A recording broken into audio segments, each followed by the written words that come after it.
അഷ്ഹദു അല്ലാ ഇലാഹ ഇല്ലാ ദിൻക അഷ്ഹദു അല്ലാ ഇലാഹ ഇല്ലാ ദിൻക അഷ്ഹദു അന്ന മിതുമു യാ റസൂലു ദിൻക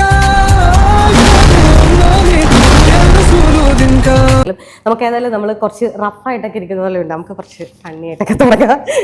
അമ്മച്ചി രാവിലെ തമാശ അടിക്കുകയാണ് ആണെങ്കിൽ പറയണം, ഞാൻ ചിരിക്കാം. വലിയ ഫണ്ണിയൊന്നും ഇല്ല, ഞാൻ വലിയ ഫണ്ണി ആയിട്ടുള്ള ആളുമല്ല. എന്റെ മുടിപ്പര അമ്മച്ചി ഇതെന്തൊരു ജമ്മം. 10 ക്വസ്റ്റ്യനുള്ളൂ, വളരെ സിമ്പിൾ ആയിട്ടുള്ള 10 ക്വസ്റ്റ്യനെ ചോദിക്കാം എന്റെ അമ്മമ്മയുടെ ചോദ്യം. സാറിന്റെ മുന്നിലേക്ക് ഇപ്പം യക്ഷി, സാത്താൻ, ജിന്ന് ഒരു 3 പേരും കടന്നു വരിക.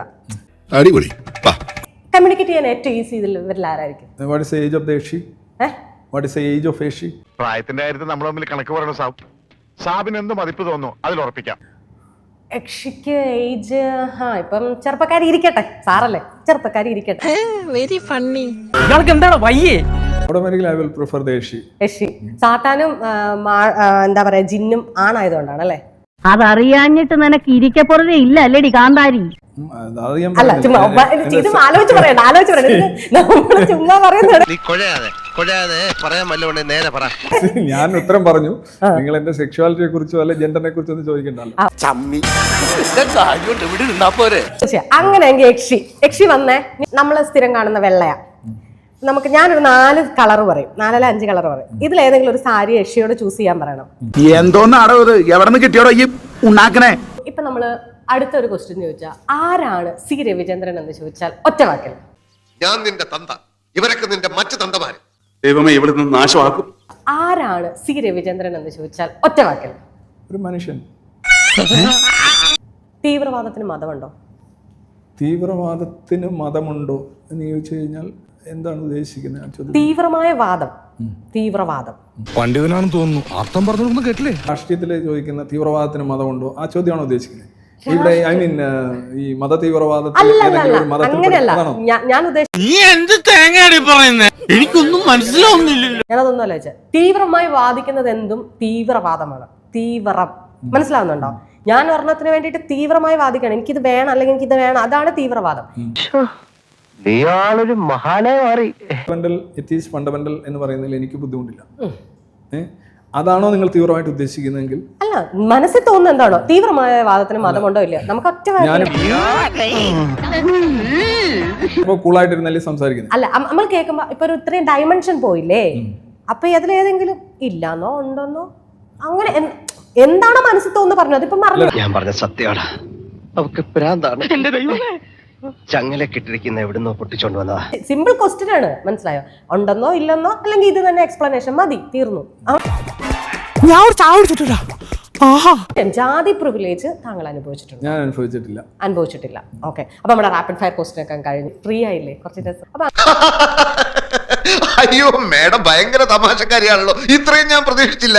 പലായനത്തെ പറ്റി പറഞ്ഞപ്പോഴാണ് ഞാൻ, കാരണം ആ ഒരാളുടെ പലായനം നിങ്ങൾക്ക് ഫീൽ ചെയ്യുകയും ഗാസയിലെ ഇത്രയും ആളുകളുടെ ക്രൂരമായ കുരുതികളും കുഞ്ഞുങ്ങളുടെ ഉൾപ്പെടെ, അതായത് നെക്സ്റ്റ് ജനറേഷൻ, ഇതൊരു വംശഹത്യയാണ്. ഗാസയിൽ നടക്കുന്നത് പലായനമല്ല. ഗാസയിൽ ശരിക്കും നടക്കുന്നത് ഈ ഷട്ടിലിംഗ് ഓഫ് പോപ്പുലേഷൻ. നമ്മളൊരു വാഷിംഗ് മെഷീനിൽ തുണി അങ്ങോട്ടും ഇങ്ങോട്ടും മറിക്കുന്നത് പോലെ ഒരു ജനതയെ നോട്ടിഫിക്കേഷൻ കൊടുത്ത് മറ്റു സ്ഥലത്തേക്ക് മാറുന്നു, അവിടെ ആക്രമിക്കുന്നു. അതാണ് അവിടെ നടക്കുന്നത്. ഇത് വംശഹത്യയല്ലേ? ഓരോന്ന് പറയട്ടെ. വംശഹത്യ ചെയ്യാന്ന് പറഞ്ഞാൽ അവരെ വംശീയമായിട്ട് നശിപ്പിക്കാന്നല്ലേ എൻ്റെ അർത്ഥം. അങ്ങനെയാണെങ്കിൽ എന്താണ് എൻ്റെ ഈസിയസ്റ്റ് വഴി? അതാണ് ഈസിയസ്റ്റ് വേ, കുട്ടികളെ ഇല്ലാണ്ടാക്കുക. ഗാസയിൽ നടക്കുന്നത്, ഞാൻ ഇസ്രായേലിനൊപ്പോ പാലസ്തീനൊപ്പോ അല്ല, അതെന്റെ വായനയാണെന്ന് പറഞ്ഞു. തിരുത്തിപ്പെടേണ്ടതാണ്. എടാ ഉഗ്ര, എനിക്കൊരു ഉപകാരം ചെയ്യൂ, പറ. നീ വാ പൊളിക്കരുത് പ്ലീസ്. ആക്ച്വലി വംശഹത്യ നടന്നിട്ടുണ്ട് ഇതിനകത്ത്. അത് ഒക്ടോബർ 7-ാം തീയതി നടന്നതാണ് വംശഹത്യ. സത്യമാണെങ്കിലും എനിക്ക് അംഗീകരിച്ചു കൊടുക്കാൻ പറ്റുമോ? കുട്ടികളുടെ കാര്യം കൂടെ പറയും. കുട്ടികളുടെ കാര്യത്തിൽ നമ്പേഴ്സ് എന്ന് പറഞ്ഞാൽ 18,000 ആണ് കുട്ടികളുടെ കാര്യം പറയുന്നത്. ഹമാസിന്റെ റിക്രൂട്ട്മെന്റ് ഏജ് എന്ന് പറഞ്ഞു കഴിഞ്ഞാൽ ബേസിക്കലി 13 തൊട്ട് തുടങ്ങും. ഈ 65,000 പേരിൽ ഏതെങ്കിലും ഒരു ഹമാസ് പോരാളി മരിച്ചതായിട്ട് നിങ്ങൾ കേട്ടിട്ടുണ്ടോ? അതല്ല, എങ്ങനെ ഒന്ന് തലയൂരും എന്റെ കൃഷ്ണ. കൃത്യമായിട്ടൊന്നും പറയാതിരിക്കാം, കിടന്ന് ഉരുളുക, അതേ രക്ഷയുള്ളൂ. ഇനി കുട്ടികളുടെ മരണത്തിൽ നിങ്ങൾ വംശഹത്യ എന്നൊക്കെ പറയുന്നത് യഥാർത്ഥത്തിൽ നടക്കുന്ന സ്ഥലങ്ങളുണ്ട്.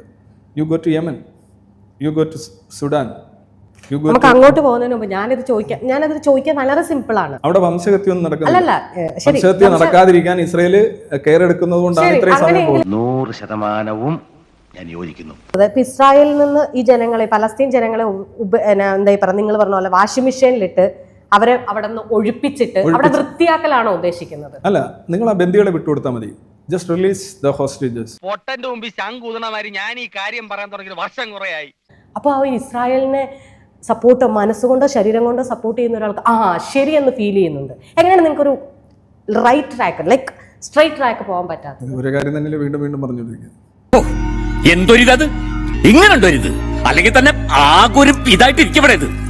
അതിന്റെ വേറൊരിത്. ആര്, ഞാനാണോ? You ask one question, then you are recycling the question again. ഇസ്രായേലിനെ സപ്പോർട്ട് ചെയ്യുന്നത് എന്താണെന്നുള്ളതാണ് ചോദ്യം അല്ലെ? ഇപ്പൊ നമ്മൾ 5 മിനിറ്റ് ചോദിച്ചു, ഒറ്റ ചോദ്യം ഇതാണ്.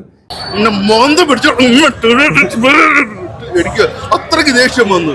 എന്ത് വെറുപ്പീരായിരുന്നു. Suddenly ask question and complete the question. Okay. Because you are asking the same question. അതാണ് എനിക്ക് ആ ആൻസർ കിട്ടിയില്ല.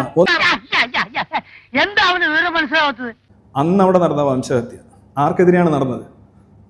ആർക്കെതിരെയാണ് അത് നടന്നത്? മനുഷ്യർക്കെതിരെ. ആ മനുഷ്യരെയാണ് പിടിച്ചോണ്ട് വെച്ചിരിക്കുന്നത്. ഇതെന്ത് ന്യായം, ഇതെന്ത് നീതി, പറയുന്നത് ഇസ്രായേൽ പലസ്തീൻ വിടൂ, 2 മനുഷ്യന്മാരുടെ അവരോട്. ഈ മനുഷ്യരെ ആരാണ് പിടിച്ചോണ്ട് വെച്ചിരിക്കുന്നത്? അത്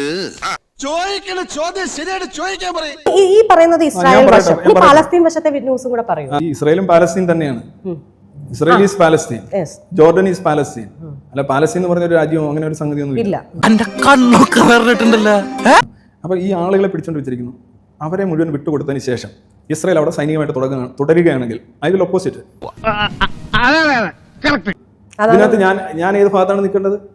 ഞാൻ ഈ പറയുന്ന ബന്ദികളെ മോചിപ്പിക്കേണ്ട എന്ന് പറയുന്നത് നിങ്ങളുടെ ഭാഗത്തേക്ക് എന്ന് ഞാൻ പറഞ്ഞില്ല. ഞാൻ അങ്ങനെ ഒന്നും പറഞ്ഞിട്ടില്ല. ഞാൻ ചോദിച്ചത് ഏത് ഭാഗത്താണ്, എങ്ങനെയാണ് അതിനെ ന്യൂട്രൽ ആയിട്ട് കാണാൻ പറ്റുന്നത്? ന്യൂട്രൽ ഇല്ല, ഇതിനകത്ത് ന്യൂട്രൽ ഇല്ല. It's attack was made on Israel. അല്ല, അതിന് ഞാൻ ഗുളിക തരാം. അപ്പം ഫ്രീ ഗാസ ഫ്രം ഹമാസ്. അതാണ് എന്റെ സ്റ്റാൻഡ്. ഓക്കെ, മതി, ഇത്രയും മതി. നമ്മൾ അത്രേ ചോദിച്ചുള്ളൂ. എന്തായി? എന്തെങ്കിലും ആയിക്കോട്ടെ, നമ്മൾ എന്തിനു വേണ്ടാത്തതിൽ തലയിടാൻ പോകുന്നതെന്നാണ് ഞാൻ ഇപ്പോൾ ആലോചിച്ചു കൊണ്ടിരിക്കുന്നത്. അയാൾ നമ്മൾ വിചാരിച്ച ഒരു കച്ചവടക്കാരനല്ല. It's very nice fellow.